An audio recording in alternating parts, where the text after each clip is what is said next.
Salut, chère petite Aurore, adorable enfant. Euh, je me permets de vous faire un petit contact comme ça. Je vous ai déjà fait un petit appel de phare. J'avoue que je regarde de temps en temps vos travaux et que je vous trouve très fraîche et très sympathique. Vous me faites penser à mon cousin qui a fait du théâtre aussi, qui était acteur, qui a commencé un très très beau début de carrière, qui était déjà choisi pour jouer un très très grand rôle, qui a fait un immense succès mondial.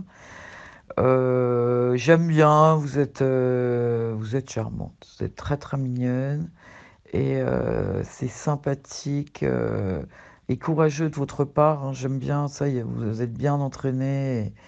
Vous transmettez des beaux messages. Alors, ce qui m'a donné envie de venir jusqu'à vous là ce soir à nouveau, c'est que bon, je suis beaucoup l'épigénétique et les grands scientifiques américains, la neurogénèse et tout ça, donc ça va très très loin. Je suis bilingue, je sais pas, je pense que vous l'êtes peut-être, je sais pas.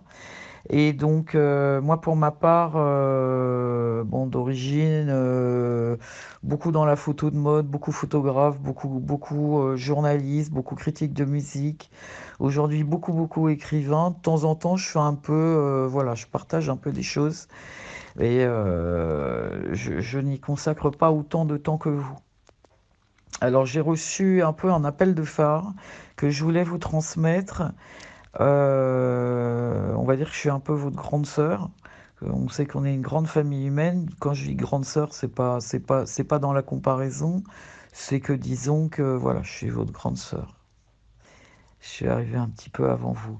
Alors, ce qui s'est passé, c'est que euh, votre Christ de lumière, Aurore, c'est-à-dire votre être intérieur, hein, votre être majestueux, euh,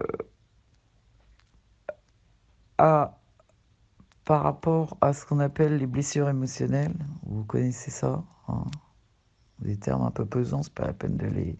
Vous savez ce que c'est, par lesquels on est tous passés et on doit tous passer.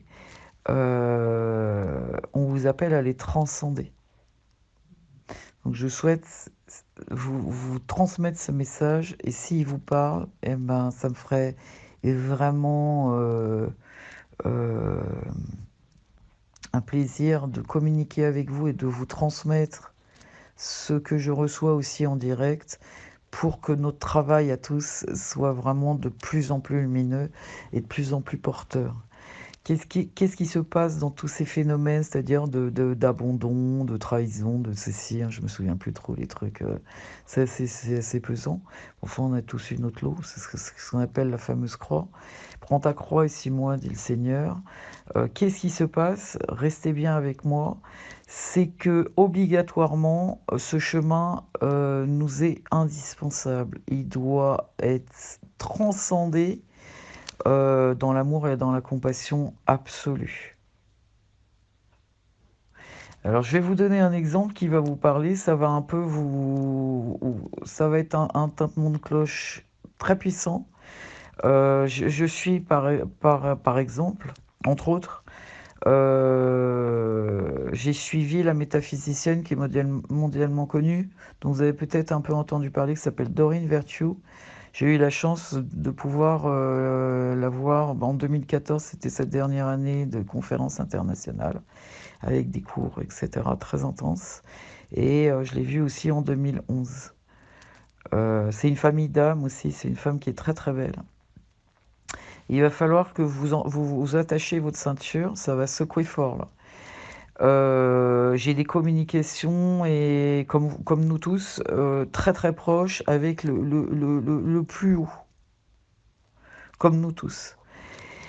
J'ai fait une prière pour Dorine Vertueux pour demander qu'elle soit mise en contact directement avec le maître sacré. Je lui ai écrit plusieurs fois, elle m'a répondu un mot très très adorable, j'ai communiqué avec son mari, on a eu un très très bon rapport, on s'est vu à Londres plusieurs fois, c'était assez merveilleux. Et quand j'ai passé un coup de fil au maître suprême, je lui ai demandé d'aller la voir pour confirmer et valider ce que je souhaitais qu'elle transmette, c'est-à-dire un message christique. Ça a été pour elle une révélation qui a catapulté énormément de choses dans sa vie. Et là, je le pense, sauvée de quelque chose qui lui était très pesant et qu'elle avait depuis de nombreuses vies. Ça a été absolument bouleversant pour moi. Rien que de vous en parler, j'ai des frissons. C'est-à-dire qu'aujourd'hui, ce que ne veulent pas dire les humains d'Europe, de France essentiellement, c'est que tout ce qui s'est passé, aussi bien pendant le Moyen Âge, tous les êtres, les sorciers, vous en êtes une d'ailleurs, hein. Vous êtes une sourcière, vous parlez volontiers de la source, vous en parlez bien, ont été persécutés. Persécutés par qui? Persécutés par des êtres qui étaient chamboulés comme l'ont été les membres du Sanhédrin. Vous savez ce que c'est le Sanhédrin? C'était les représentants à Jérusalem du pouvoir en place qui n'a pas supporté que Jésus, le sourcier suprême, vienne les dévaster et leur dire que leur arrogance et leur vanité n'avaient pas place dans la vérité universelle de l'amour du Créateur pour nous. Alors,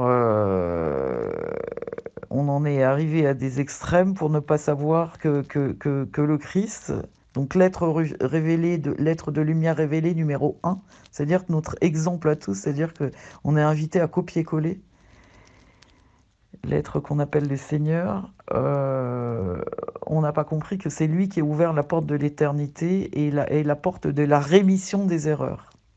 Et qu'il a porté dans l'extrême avec un amour intense et en disant jusqu'au bout, tu ne m'as jamais abandonné, contrairement à ce qu'on nous a fait croire, et tous peuvent venir à toi comme j'y suis venu, créateur de l'univers, source d'amour absolu, et vivre la vie géniale de guérisseur, de réconforteur, de sauveur d'âme comme je l'ai vécu, et non pas marcher sur l'eau, mais être en état de lévitation, c'est-à-dire spaceless, timeless, dans l'absolu, dans la joie et dans l'extase permanente. Et ça, c'est absolument génial. Alors, la joie et l'extase profonde, pour être moi humblement quelqu'un qui a l'expérience de 5 ans de nirvana, donc pas avec une seconde de stress zéro, mais un état d'extase permanent 24 heures sur 24, jour et nuit. Je pense que vous avez des états d'allégresse assez intenses vous-même. Pour ma part, je suis devenu un messager. Donc ça se fait par l'écriture, ça se fait par quelques conférences. Pour l'instant, je débute. J'ai vu que vous commenciez aussi, je vous félicite et je vous encourage à continuer. Donc vraiment, on est appelé à transcender ces 5 blessures émotionnelles en passant par l'absolue compassion pour nos propres erreurs et le lâcher prise avec le on m'a dit ça, on m'a fait ça, et vraiment, et c'est là, c'est le prix pour ton ennemi, c'est-à-dire dissous dans le champ d'énergie toutes comment dirais-je, les particules émotionnelles négatives, toxiques, qui sont le fardeau. Vous me suivez? Donc, et ça ne se dissout qu'en envoyant en échange un joker. Un joker, moi je l'appelle Jésus. Un joker d'amour et un joker de paix. C'est-à-dire qu'il faut donner la paix à nos ennemis par l'esprit et par le cœur, pas par le mental. C'est-à-dire que all of a sudden, la personne, moi je suis sûr que vous avez des amis que vous adorez, avec qui ça a un peu frité, et que on fait comme si c'est pas grave, on dit allez tiens, bon, c'est comme ça, allez, autant que toi tu dégages. Et en fait non, c'est des meurtrissures du cœur. Et des fardeaux qui se rajoutent, et donc ça n'est pas le chemin de faire, allez, toi je te dégage de l'agenda, toi comme ci, etc. Parce que d'ailleurs, les forces obscures se servent de ça pour amener la discorde et la non-communication entre nous tous. Donc ça aussi, c'est un élément. Je vous laisse, hein, vous allez remettre ça dans l'ordre et garder ce que vous voulez pour vous et partager ce que vous souhaitez, si vous le souhaitez, avec notre famille d'âmes. Donc aujourd'hui, on est appelé, à être très, très affectueux dans nos communications les uns avec les autres et non pas je te dégage, fuck it up.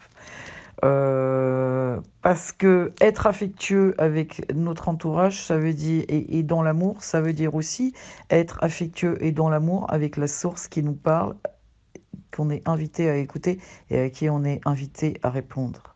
Donc ça veut aussi dire que quand notre entourage communique avec nous, avec amour et bienveillance, et qu'on fait le genre, tiens toi, j'aime pas ta gueule, tiens toi, tu m'as dit ça, tiens toi, t'as fait ça, nous ne sommes pas ni justiciers ni juges.